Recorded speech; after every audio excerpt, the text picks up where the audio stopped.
Welcome. I am so glad you could join us today for this custom-tailored deep dive. We have a truly fascinating mission ahead of us. We really do. We are exploring decades of research compiled in Mihaly Csikszentmihalyi's groundbreaking book, Flow, The Psychology of Optimal Experience. A total classic in the field. Right. And our goal today is to figure out the answer to a question that, it probably crossed your mind at some point. Why is it that despite having unparalleled access to modern technology, unbelievable comforts, and literally the sum of human knowledge in our pockets? Yeah, we have spaceships and smartphones. Exactly. We have all of that, but humanity isn't fundamentally any happier today than we were back in Aristotle's time. It's a paradox. We are still wrestling with the exact same existential dread. Okay, let's unpack this.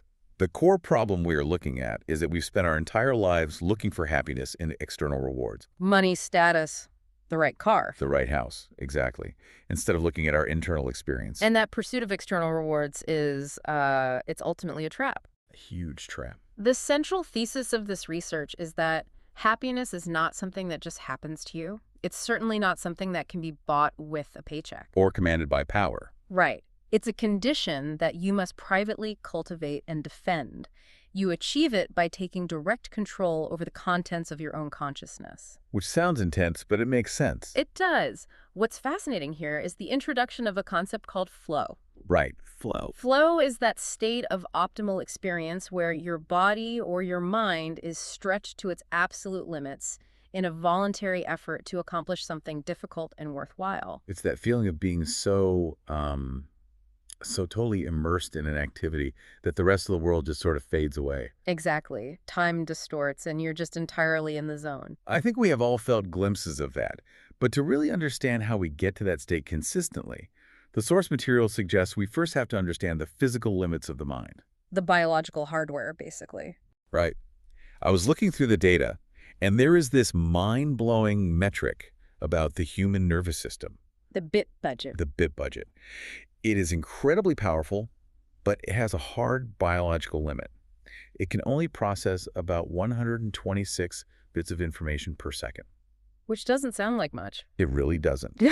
And when you do the math on that, over a 70-year lifespan, counting only your waking hours, that equals exactly 185 billion bits of information. That is your entire lifetime budget. Every single thought, every memory, every passing feeling, every conversation you will ever have must be paid for out of that finite budget of 185 billion bits. It really puts things into perspective when you view consciousness as a strictly limited resource. It does. To give you a practical sense of what 126 bits per second feels like, simply understanding what one person is saying to you requires processing about 40 bits of information per second. Okay, so 40 out of the 26 just to hear one voice.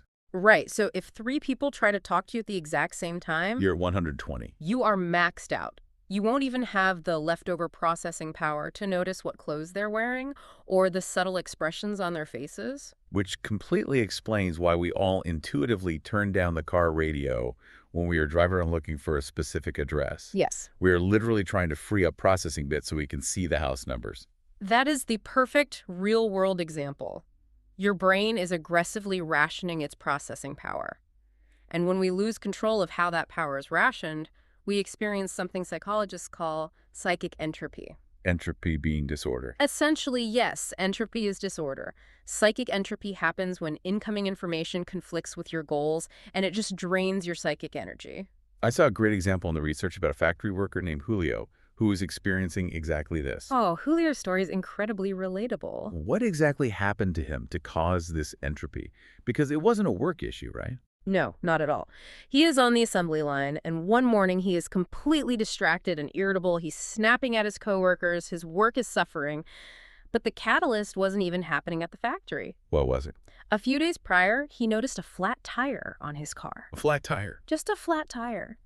But he doesn't get paid until next week. He doesn't have credit, and he desperately needs that car to get to the factory to keep his job. Oh, wow. So it cascades. Exactly. Yeah. That single piece of negative information threatens his entire livelihood. It creates massive swirling disorder in his consciousness. It hijacks his 126 bits per second processing power. so intensely that he literally cannot focus on anything else. So the flat tire is just eating his lifetime bit budget. Precisely. Now, the flip side of that state is negentropy, or what we are calling flow. The gentropy, so negative entropy order. Order. In a state of negentropy, the information coming into your awareness aligns perfectly with your goals. Psychic energy flows effortlessly. You don't have to worry or question your adequacy. It's all just moving in the same direction. And it's vital to understand that this psychic energy is simply your attention. Just your attention. Attention is the tool you use to retrieve memories, to evaluate events, and ultimately to shape your sense of self. How you allocate your attention literally determines the reality you experience. So if psychic entropy, this mental chaos, is the enemy, how do we fight it? That's the big question. Because the obvious answer seems to be, well, just do things you like, have fun. Right? But the research makes a massive distinction between just having fun and actually experiencing enjoyment, right? The distinction is everything. We tend to think that a pleasurable life is a happy life. Sure. But pleasure is entirely passive. It's biological. Eating a great meal, sleeping in a warm bed, having a few drinks while passively watching television. Those feel good. They do. They are restorative experiences. They reduce psychic entropy, sure, but they don't require any effort. And they don't help you grow. Got it. Enjoyment, on the other hand, is active. Enjoyment requires you to invest your attention, and it creates psychological growth. I was looking through the notes on this, and there's this wild story about an antique dealer in Naples, Signor Orsini. He literally refused to take a rich tourist's money. It seems completely counterintuitive. Why on earth would a shop owner refuse a sale? Signor Orsini perfectly illustrates the difference between passive pleasure and active enjoyment. A prosperous American tourist walked into his shop wanting to buy a pair of carved wooden angels. Okay. Orsini quoted her an absolutely exorbitant price, completely expecting her to bargain. That is the culture of his trade. Right, you haggle. Instead, she just pulled out her traveler's checks, ready to pay the full amount without a second thought. And he didn't like that. He turned purple. He essentially escorted her out of the store. He wouldn't sell them to her because she wouldn't bargain. He gave up the money just because she wouldn't haggle with him. Because for him, the passive pleasure of just taking her cash meant nothing. The enjoyment of the clash of wits, the eloquent back and forth of haggling, that active investment of attention was far more valuable to him. It required his skill. Exactly. Enjoyment requires engagement. And what the research shows is that the actual internal sensations of a flow state, how it physically and mentally feels, are universal. It doesn't matter who you are. Or what culture you come from. It feels exactly the same whether you are a Japanese teenager swarming through the streets of Kyoto in a motorcycle gang, a Navajo shepherd tending a flock, or a grandmaster playing a chess tournament. That is fascinating. The internal structure of the experience is identical across all of them. Okay, let's break down those key elements of flow because I want to know how to actually build that structure. The first one listed is the balance of challenge and skill. This is the razor's edge. The boundary. If a challenge is too hard for your current skill level, you feel anxiety, you are overwhelmed. Right. But if your skill is too high for the challenge, you feel boredom. Flow lives right on the boundary between the two. You have to be stretching your abilities just enough to stay engaged, but not so much that you panic. There is a charming analogy in the book about a hunting dog named Hussar who naturally understood this. The author used to play a game of tag with him in the open fields. Yes. How does a dog playing tag demonstrate flow? Hussar was brilliant at this because he intuitively knew how to adjust the parameters of the game.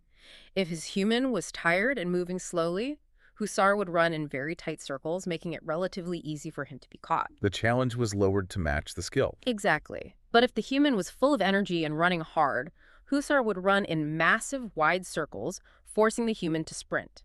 The dog naturally adjusted the challenge to perfectly match the human skill level on any given day. Keeping them both in a state of flow. Perfectly balanced. That intuitive balancing act makes perfect sense. The next element is having clear goals and receiving immediate feedback. You have to know what you are trying to do, and you have to know immediately if you are succeeding.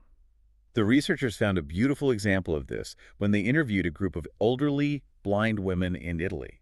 That's right. These women reported finding deep, profound flow in activities like knitting or reading books in Braille. Because they lacked sight, They required even more immediate certainty about their actions to keep their consciousness ordered. Wait, so the feedback doesn't have to be a scoreboard or a boss telling you good job. It can literally just be the physical feeling of the yarn. That is exactly it.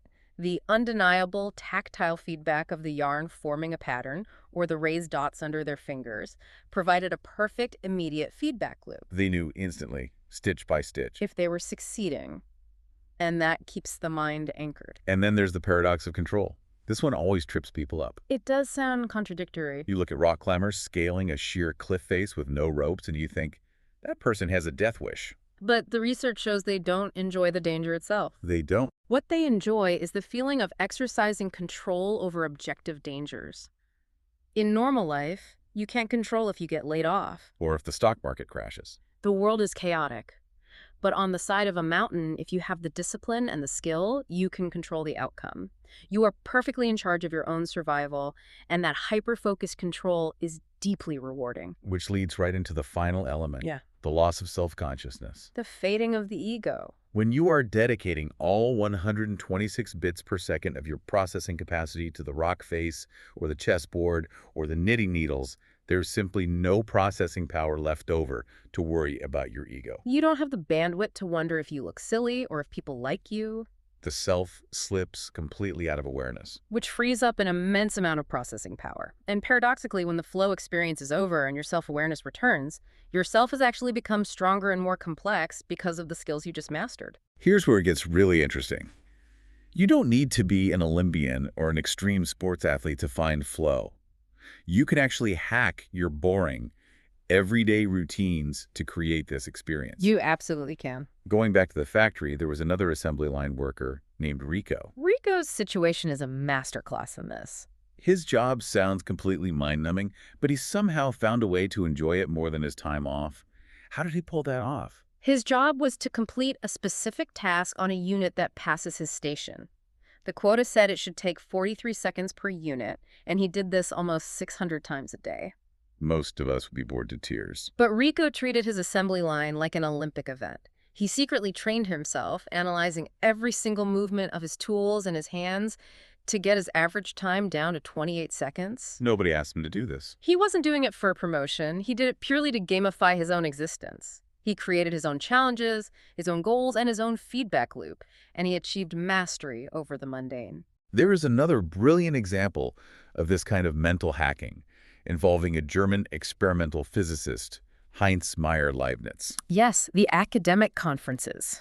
Like many academics, he found himself trapped in endless, terribly boring conferences.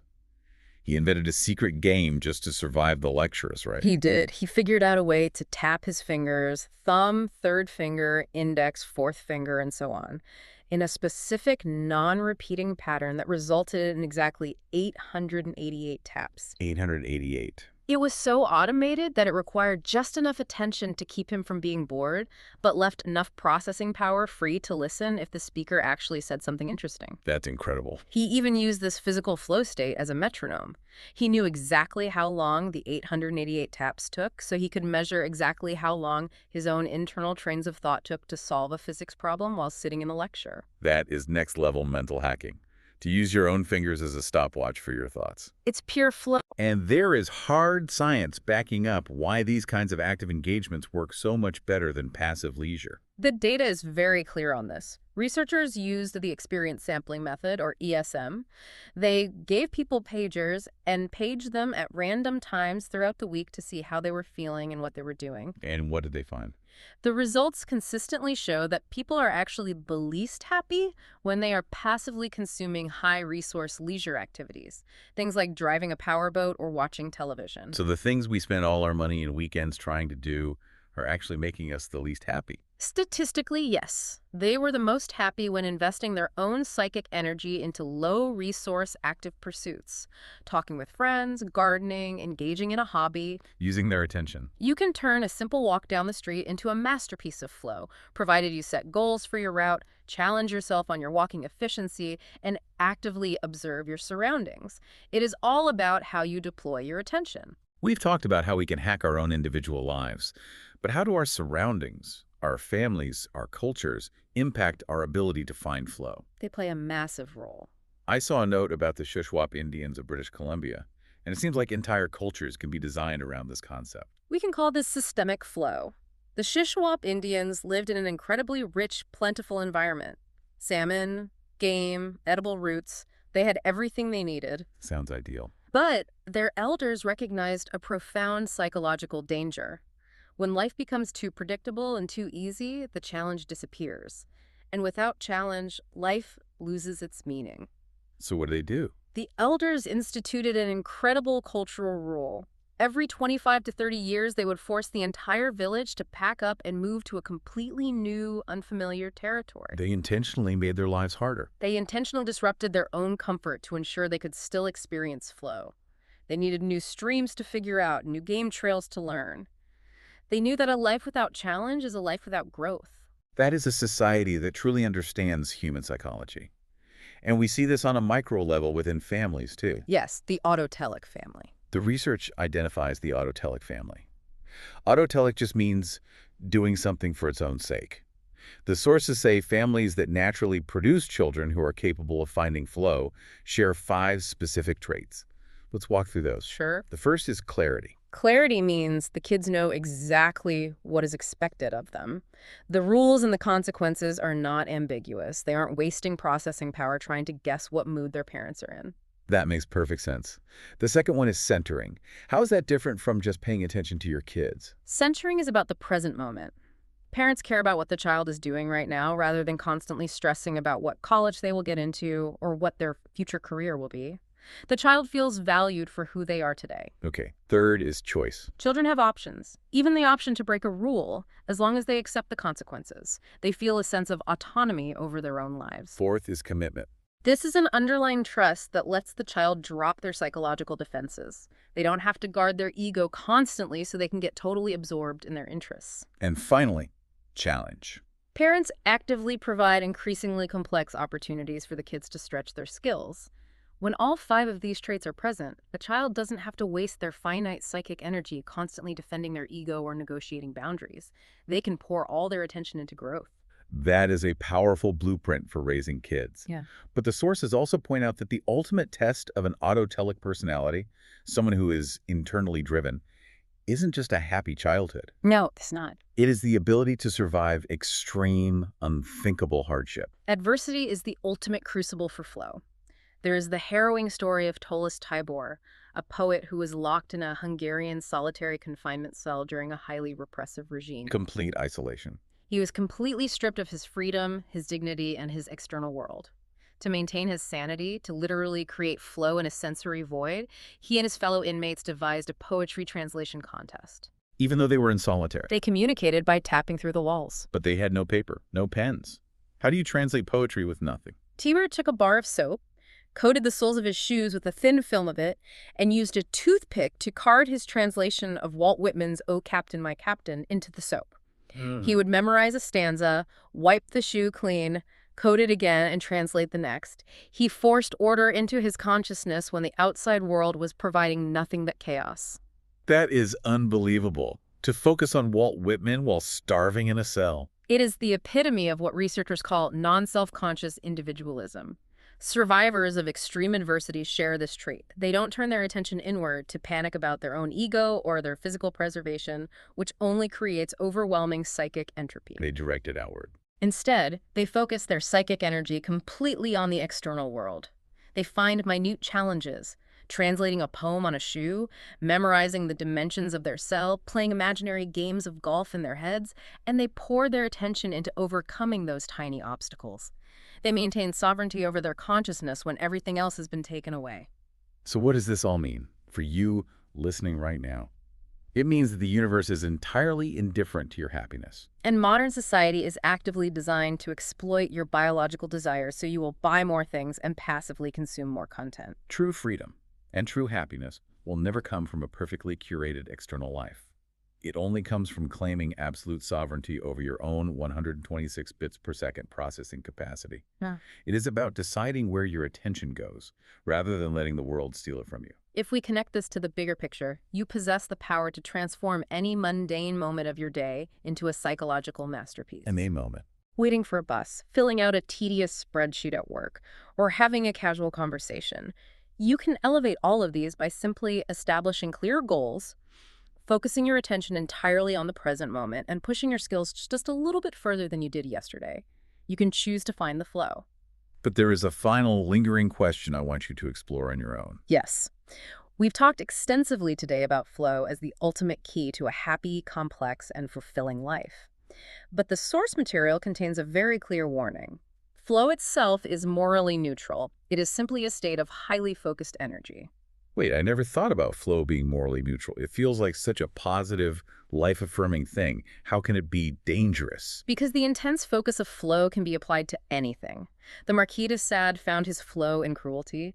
Juvenile delinquents find flow in vandalism and stealing cars. Robert Oppenheimer famously called the creation of the atomic bomb a sweet problem that deeply engrossed him and his team. That is chilling. Flow can be just as addictive and just as destructive as heroin if it is attached to the wrong goals. Your final challenge, then, isn't just learning how to achieve flow. It is deciding what kind of world your flow is going to build. A powerful thought to end on. Thank you so much for joining us for this deep dive. Go out there, take control of your attention, and we will see you next time.